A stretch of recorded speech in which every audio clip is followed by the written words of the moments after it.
Assalamualaikum warahmatullahi wabarakatuh. Halo anak-anak Usia Nusantara yang ibu sayangi. Bertemu kembali dengan ibu di channel Sri Asih Rezeki. Anak-anakku, kali ini ibu akan sampaikan mata pelajaran IPS dengan tema Pasar Bebas. IPS kelas 9 semester yang kedua. Selamat mengikuti.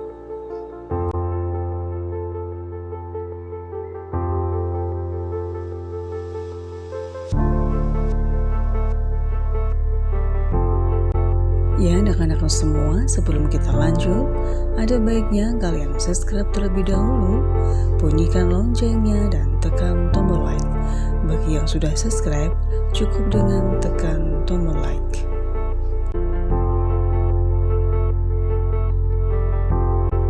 Ya, anak-anakku, cakupan materi yang akan kita pelajari adalah pasar bebas yang meliputi yang pertama MEA, Masyarakat Ekonomi ASEAN, 2. AFTA, ASEAN Free Trade Area, 3. APEC, Asia Pacific Economic Cooperation, 4. MEA, Uni Eropa atau Masyarakat Ekonomi Eropa, dan yang kelima WTO, World Trade Organization.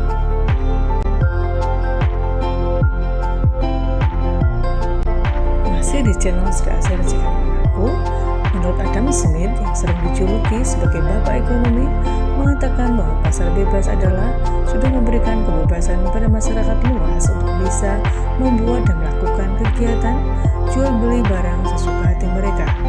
Adapun David Ricardo menjelaskan bahwa pasar bebas adalah suatu kegiatan perdagangan luar negeri yang melibatkan lebih dari dua negara yang masing-masing diantaranya akan melakukan perdagangan tanpa ada masalah dari pihak pemerintah.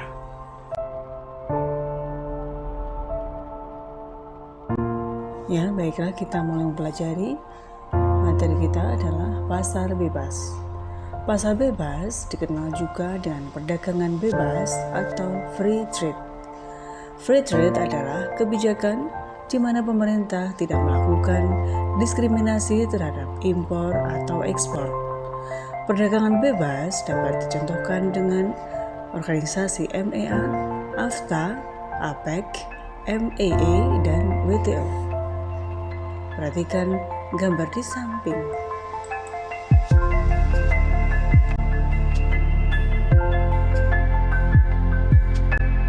Masih di channel Sri Asih Rezeki Anak-anakku, mari kita mulai pelajari pasar bebas.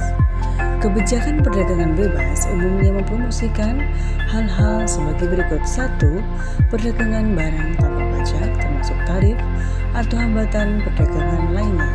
2. Perdagangan jasa tanpa pajak atau hambatan perdagangan lainnya. 3. Akses ke pasar yang tidak teratur. 4. Akses informasi pasar yang tidak teratur. Anak-anakku, perhatikan gambar di samping.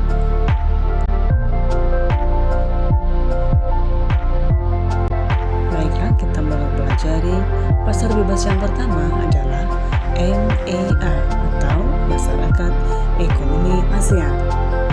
Adapun latar belakang berdirinya MEA, Masyarakat Ekonomi ASEAN atau yang biasa disingkat menjadi MEA secara singkatnya bisa diartikan sebagai bentuk integrasi ekonomi ASEAN, yang artinya semua negara-negara yang berada di kawasan Asia Tenggara atau ASEAN menerapkan sistem perdagangan bebas. Kurang lebih 2 dekade yang lalu, tepatnya Desember 1997, ketika KTT ASEAN yang diselenggarakan di Kuala Lumpur, Malaysia, disepakati adanya Vision 2020 yang intinya menitik beratkan pada pembentukan kawasan ASEAN yang stabil, makmur, dan kompetitif dengan pertumbuhan ekonomi yang adil dan merata serta dapat mengurangi kemiskinan dan kesenjangan sosial. Anak-anakku, perhatikan gambar di samping.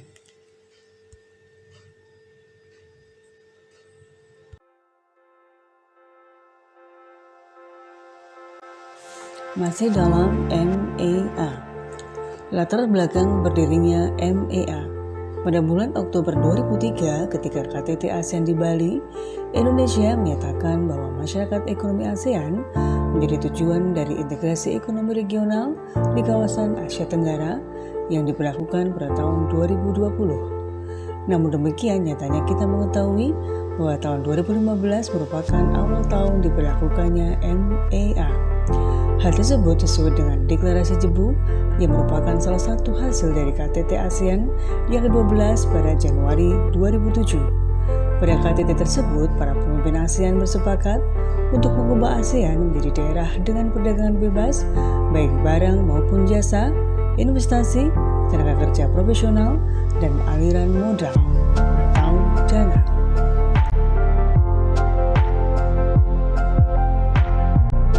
Masih di channel Sri Asih Rezeki, ASEAN Economic Community dibentuk dengan misi menjadikan perekonomian di ASEAN jadi lebih baik serta mampu bersaing dengan negara-negara yang perekonomiannya lebih maju dibandingkan dengan kondisi negara ASEAN saat ini. Selain itu, dengan terwujudnya ASEAN Community dapat menjadikan posisi ASEAN menjadi lebih strategis di kancah internasional, sehingga terjadi suatu dialog antar sektor yang dimana nantinya juga saling melengkapi di antara para stakeholder sektor ekonomi di negara-negara ASEAN.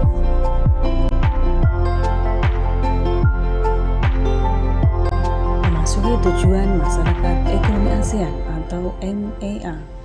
Tujuan utama MEA 2015 yang ingin menghilangkan secara signifikan hambatan-hambatan kegiatan ekonomi lintas kawasan tersebut diimplementasikan melalui 4 pilar utama, yaitu yang pertama, MEA pun akan dijadikan sebagai kawasan yang memiliki perkembangan ekonomi yang merata dengan memprioritaskan pada usaha kecil, menengah atau UKM. 2. MEA akan dibentuk sebagai kawasan ekonomi dengan tingkat kompetisi yang tinggi yang memerlukan suatu kebijakan yang meliputi competition policy, consumer protection, intellectual property rights atau IPR, taxation, dan e-commerce. Anak-anakku, perhatikan gambar di samping.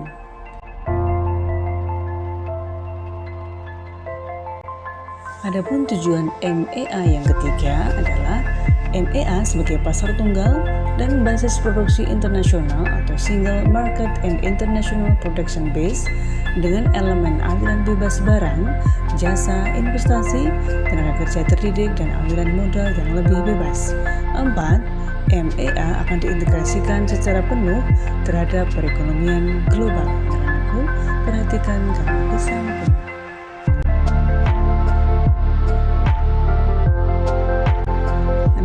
Perhatikan informasi berikut ini. Cara UMKM mengatasi persaingan pasar bebas ASEAN. Yang pertama adalah update informasi terkini. 2. Pemasaran lewat media sosial. Dan yang ketiga, akses modal yang masih sulit. Update informasi terkini menurut data, salah satu masalah terbesar UMKM adalah kurangnya akses informasi.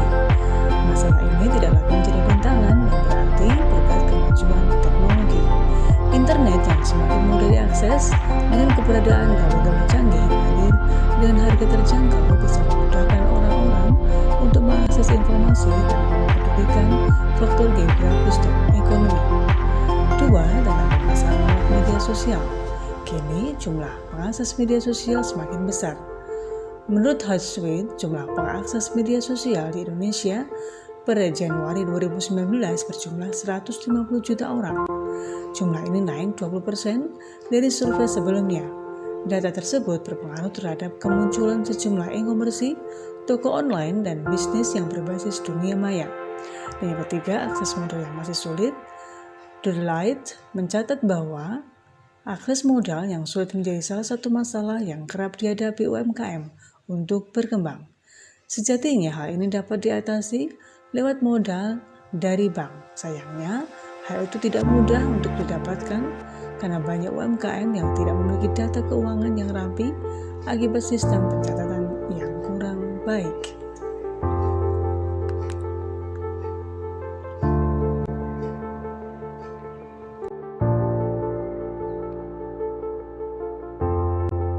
Memasuki manfaat MEA untuk Indonesia. Manfaat MEA untuk Indonesia adalah 1. Untuk kegiatan ekspor yang lebih lancar. 2. Bertambahnya laba negara. 3. Meningkatnya kesejahteraan masyarakat. 4. Semakin berkembangnya industri kreatif. 5. Ekonomi negara semakin stabil. Dan yang keenam, investasi dari luar negeri meningkat.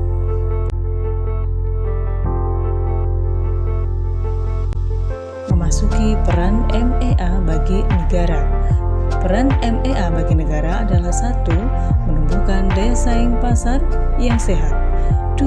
Keberadaan MEA adalah untuk memicu perbaikan infrastruktur. 3. Dapat meningkatkan mutu sumber daya manusia. Dan yang keempat, memberi keuntungan bagi negara yang bergabung dengan MEA.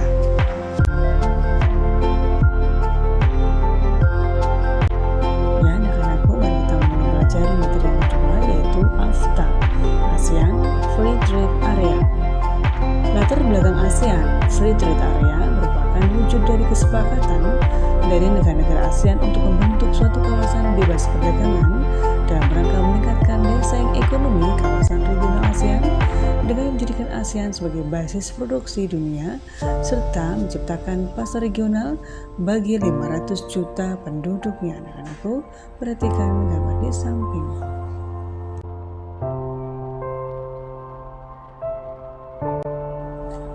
AFTA atau ASEAN Free Trade Area dibentuk pada waktu konferensi tingkat tinggi KTT ASEAN keempat di Singapura tahun 1992.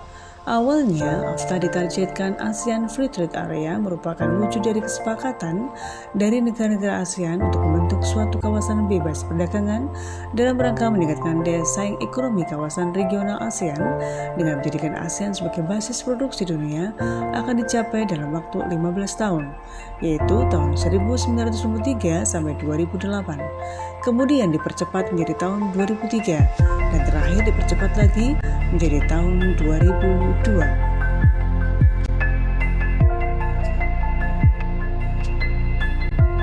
Adapun tujuan AFTA adalah 1. Menjadikan kawasan ASEAN sebagai tempat produksi yang kompetitif sehingga produk ASEAN memiliki daya saing kuat di pasar global. 2. Menarik lebih banyak Foreign Direct Investment atau FDI. Dan yang ketiga, meningkatkan perdagangan antar negara-negara ASEAN atau Intra-ASEAN Trade. Anak-anakku, perhatikan gambar di samping.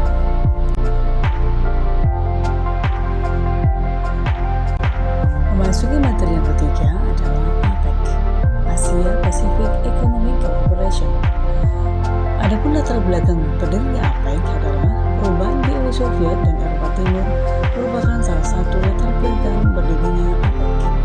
Runtuhnya Uni Soviet dengan sistem ekonomi komunis yang tertutup secara bertahap diikuti oleh negara Eropa Timur yang berubah menjadi sistem ekonomi liberal dan bebas.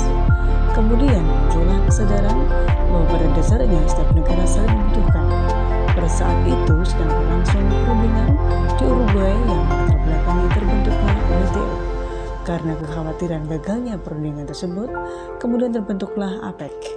Organisasi APEC diprakarsai Perdana Menteri Australia Bob Hawke ketika berpidato di Seoul tahun 1989. Pada akhir tahun 1989 itulah 12 negara yang hadir di Canberra sepakat mendirikan APEC.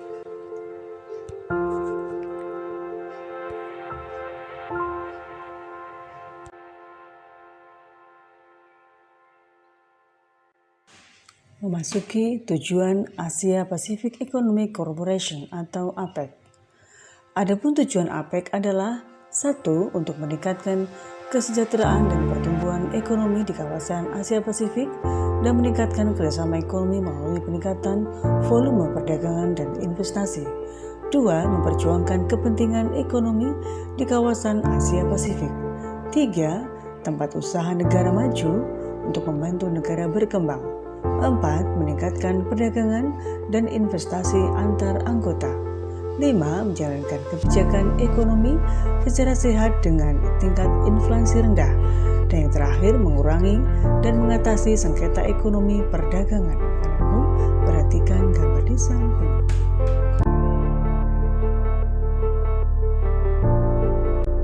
Masih di channel Serasa Rezeki Anak-anakku, mari kita mempelajari materi yang keempat, yaitu Uni Eropa atau Masyarakat Ekonomi Eropa atau MEA.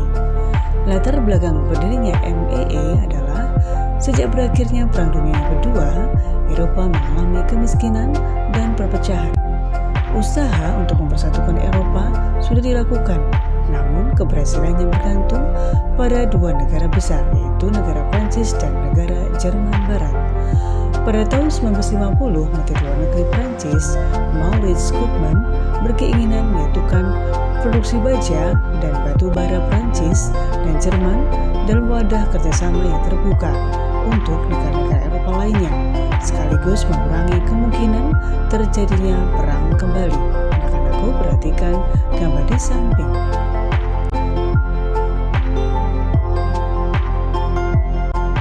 Masih dalam MEE.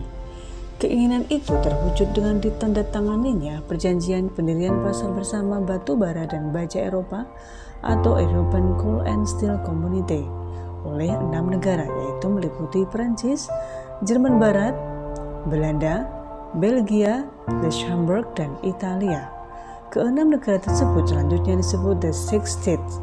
Keberhasilan ECSC mendorong negara-negara The Six States membentuk pasar bersama yang mencakup sektor ekonomi.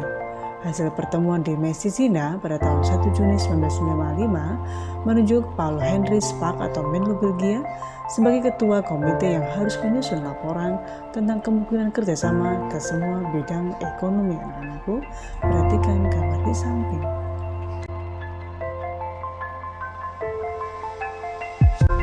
Masih di channel Series anak-anakku, mari kita memasuki tujuan dari MEE. Adapun tujuan MEE adalah 1. Integrasi Eropa dengan cara menjalin kerjasama ekonomi, memperbaiki taraf hidup dan memperluas lapangan kerja.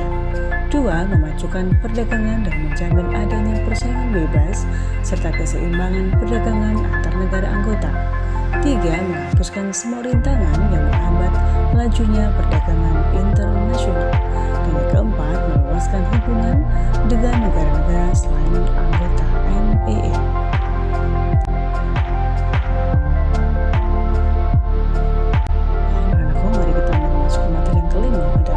WTO, World Trade Organization. Latar belakang berdirinya WTO sebagai organisasi perdagangan dunia merupakan satu-satunya badan internasional yang mengatur masalah perdagangan antar negara. Organisasi ini dibentuk tanggal 1 Januari 1965 untuk menggantikan GATT, General Agreement on Traffic and Trade. Lalu perhatikan gambar di samping.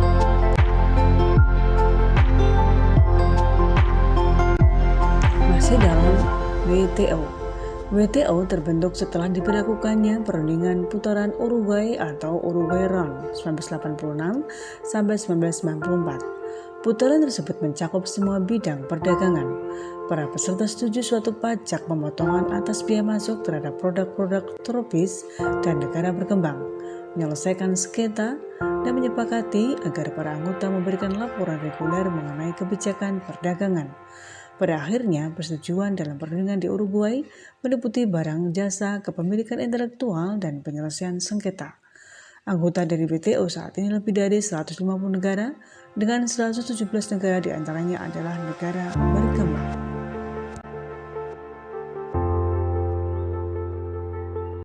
Memasuki tujuan WTO.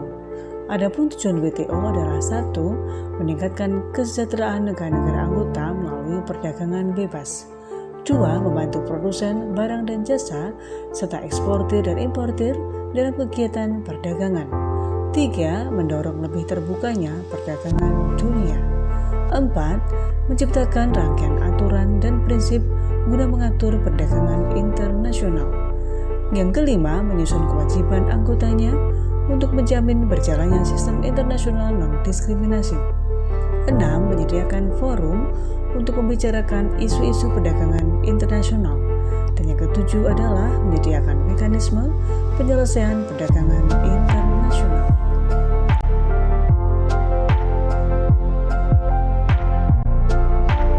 Memasuki kelebihan dan kekurangan pasar bebas.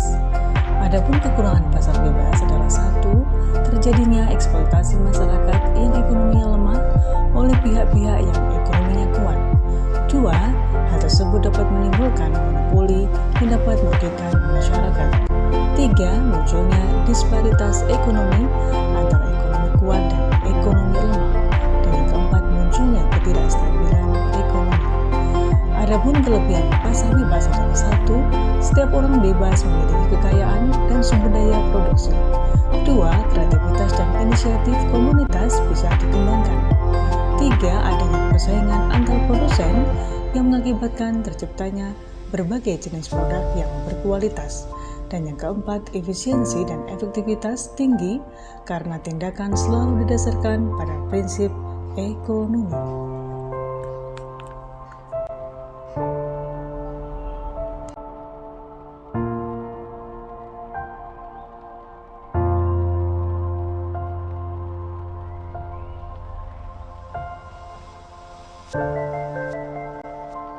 Ya, anak-anakku semua, untuk menguji wawasan kalian tentang materi kita kali ini, yaitu pasar bebas, Bu Guru akan sertakan 6 pertanyaan untuk kalian. Yang pertama, apa yang kamu ketahui tentang pasar bebas? 2. Bagaimana manfaat MEA bagi Indonesia? 3. Bagaimana UMKM mengatasi persaingan pasar bebas ASEAN? 4. Jelaskan apa yang kamu ketahui tentang APEC dan MEE. 5. Berikan pendapatmu tentang WTO dan AFTA. Dan yang terakhir, yang keenam, jelaskan kekurangan dan kelebihan dari pasar bebas.